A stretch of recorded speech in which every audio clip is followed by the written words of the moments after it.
Hi, let's talk a little bit more about writing while you have a full-time job.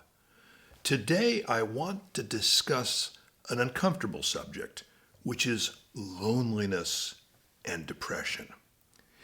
Writing is necessarily a solitary enterprise.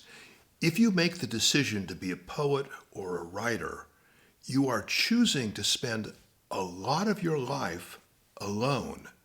And it's not just when you're writing, because as every writer learns, you have to keep a whole part of your life open and empty to allow inspirations to come. So you are going to be spending a lot of time reading, thinking, meditating, writing, and revising. For most writers, this is a good thing. They find a kind of joy in solitude, of being alone with their own thoughts and being able to sort of develop and express them. But you'd be naive not to recognize that there's also a danger in this sort of decision. It can easily create loneliness, a sense of isolation, and even depression.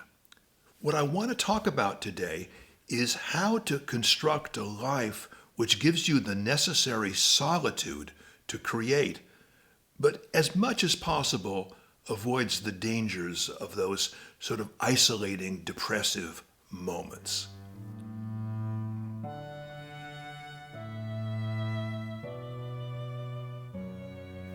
One of the things I've emphasized in our previous talks is the importance of creating a special place in which to write, a place that's different from the ordinary business of your day. This is equally important in terms of making sure your solitude does not become loneliness. Now, if you're working full time, you are spending most of your day making a living.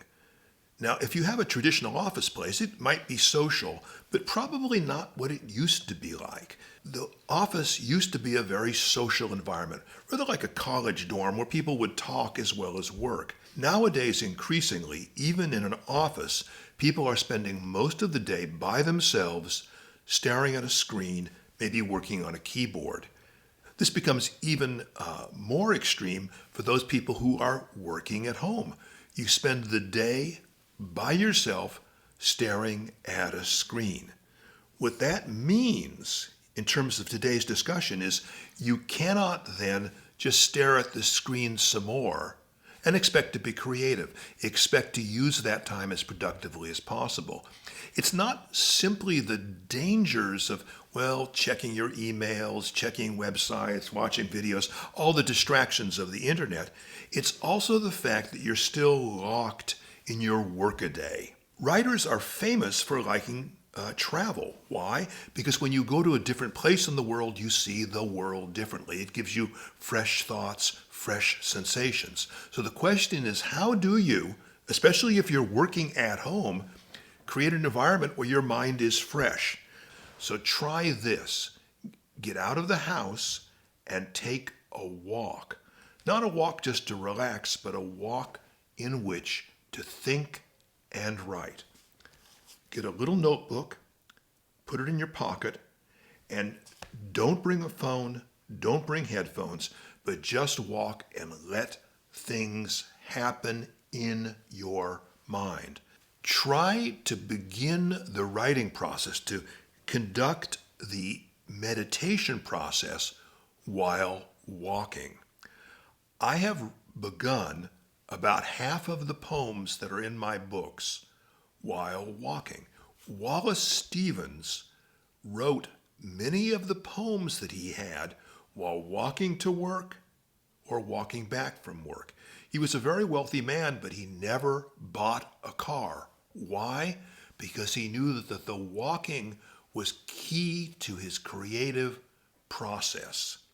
You will be surprised at how well you write because you are tying into your physical body rhythms, and your writing will come out of your body, your speech.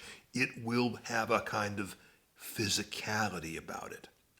If you make the decision to write seriously in your life while also having a full-time job, you are adding complexity and stress to your existence. those things can easily trigger anxiety and depression. So it's important to have your literary life focused, active, and productive. That keeps you in touch with why you wanted to write in the first place, and it also gives you the emotional rewards of an artistic existence. Remember, early in your career, you're not going to have monetary, public, or professional rewards. What you're going to be getting out of it is emotional, intellectual, and spiritual. Writing requires solitude, but it also requires human contact. You need community and friendship. Those two things are related, but they offer different benefits for you. Let me talk about each one. You need community. Now, in an ideal world, every evening we would just wander off to a mid-19th century French cafe where we would talk about art, ideas, and literature while sipping espresso and absinthe. Unfortunately, that's not an option any longer. What you need is a small community, and luckily there are thousands of writers' groups in the United States, not only in big cities, but even in rural areas. You need to find and join one. What this will give you is a sense of community. You'll meet other people who share your values. You'll have an audience for your work. You'll hear other people's work, which will give you perspective on your own ideas. And it is fun. But a writer's group can't do everything. If I'm going to comment on your work in a writer's group, I am bound, as it were, by the conventions of the group. I can't say some things because they'll seem negative or not productive. And so what you get is a kind of consensus reaction to your work. That is good, but it's not what you need if you want to have the constant development that's necessary for a serious writer. That's why I would advise you to create and cultivate a couple of serious, intimate friendships with other writers. These don't have to be people that are your neighbors, but they need to be people with whom you feel a deep affiliation, people who understand what you're doing and can advise you, just as you can understand and advise them on their work. These people will be able to speak with you candidly. Now, if I make a negative comment in a group, it's very difficult because you're embarrassed. The group doesn't know what to do. But if it's just the two of us, we trust each other, we know each other, I can say that, and you listen to it differently. The persons in my life that have advised me the most have changed year to year. The person probably that I'm closest to at this moment lives in Tasmania, but I can send him everything I write. He sends me everything he writes, and we learn from each other. Solitude should not be a burden. It is a source of joy in any creative life.